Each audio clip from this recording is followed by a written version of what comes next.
The Vatican, located in the city of Rome, is a unique and attractive destination for travelers from all over the world.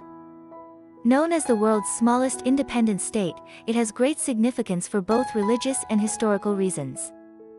The Vatican has some of the most iconic sites, including the Basilica of Saint Peter, the Sistine Chapel, and the Vatican Museums. Its rich history spans centuries, making it a must-see place for history lovers.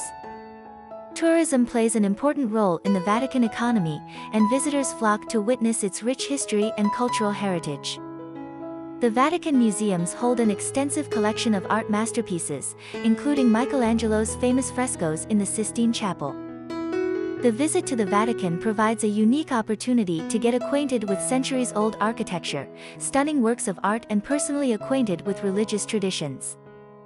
However, it is important for tourists to observe certain rules when visiting this sacred place. Whether you are looking for spiritual enlightenment or simply want to immerse yourself in art and history, a visit to the Vatican promises an unforgettable journey through time and culture.